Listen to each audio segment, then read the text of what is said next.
चीज़ों के दाम अमेरिका में बढ़ते हैं तो बढ़ने दो, हमें इससे कोई लेना देना नहीं, बस हमें बाकी देशों पर टैरिफ लगाने से मतलब है। और ये वास्तव में ट्रंप इस समय कर भी रहे हैं। उन्होंने वास्तव में पहले भी कह दिया था और अब भी कह रहे हैं कि हमें इससे कोई मतलब नहीं कि हमारे नागरिक महंगाई का सामना करें या ना करें, लेकिन हम दूसरे देशों पर टैरिफ लगाएंगे और उन्हें अमेरिका के खिलाफ खड़े होने से रोकेंगे। इस खबर को पढ़ने के बाद आपको भी पता लग जाएगा कि वास्तव में ट्रंप किस तरह की नीति अपनाते हैं और कैसे दूसरों देशों पर किस तरह के टैरिफ लगा रहे हैं, जिससे बाकी देश परेशान होते हुए इस समय नजर आ रहे हैं। पहले भी आपने सुना होगा कि ट्रंप ने कहा था कि जैसे को तैसा हम टैरिफ नहीं रोकेंगे। ट्रंप किसी भी देश पर रेसिप्रोकल जैसे को तैसा टैरिफ को नहीं रोकेंगे। व्हाइट हाउस ने उन सभी खबरों को खारिज कर दिया जिनमें दावा किया गया था कि ट्रंप चाइना को छोड़कर सभी देशों पर 90 दिनों तक रेसिप्रोकल टैरिफ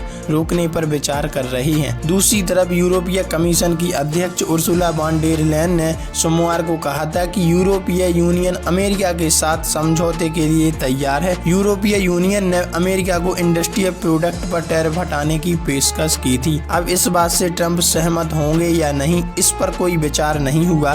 ब्रुसेल्स में बोलते हुए उर्सुला ने कहा था कि इन टैरिफ की वजह से सबसे पहले अमेरिकी उपभोक्ताओं और व्यापारियों को भारी लागत उठानी पड़ेगी, लेकिन इनका दुनिया की अर्थव्यवस्था पर भी असर पड़ता है। इसी बयान को लेकर बाकी देश भी यही अनुमान लगा रहे हैं कि जिस तरह अमेरिका मतलब ट्रंप दूसरे देशों पर टैरिफ लगा रहे हैं, तो उसी तरह वापसी में वो देश भी ट्रंप पर टैरिफ लगा रहे हैं, मतलब अमेरिकी सामानों पर टैरिफ लगा रहे हैं। इससे होगा क्या कि अमेरिका में जो सामान बाकी देशों से जा रहा है उस पर जब टैरिफ लगेगा तो वो सामान महंगा हो जाएगा और वहाँ के लोगों को परेशानी झेलनी पड़ेगी, वो भी महंगाई की। लेकिन ट्रंप ने कहा था कि अमेरिका में कोई महंगाई नहीं है। ट्रंप ने सोमवार को कहा था कि ग्लोबल मार्केट में भारी गिरावट के बावजूद अमेरिका में कोई महंगाई नहीं है। उन्होंने पिछले अमेरिकी नेताओं पर आरोप लगाया कि उनकी गलत नीतियों की वजह से चाइना जैसे देशों को अमेरिका का फायदा उठाने का मौका मिला,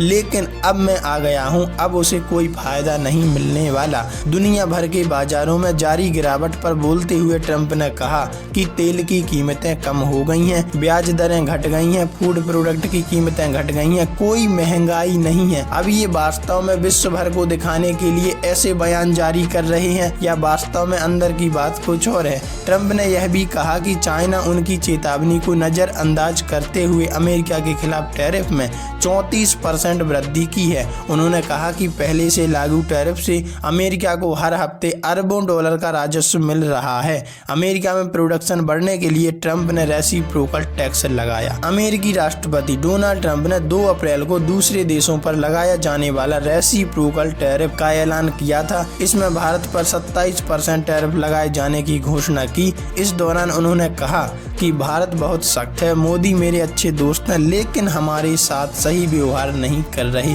मतलब हमारे सामानों पर सबसे ज्यादा टैरिफ लगा रहे हैं और उसी का हम बदला ले रहे हैं। भारत के अलावा चाइना पर 34%, यूरोपियन यूनियन पर 20%, साउथ कोरिया पर 25%, जापान पर 24% और वियतनाम पर 46%। अब इसी तरह अगर टैरिफ और लगता गया तो कई देशों में महंगाई देखने को मिल सकती है और वहाँ के लोग परेशान होते हुए दिख सकते हैं।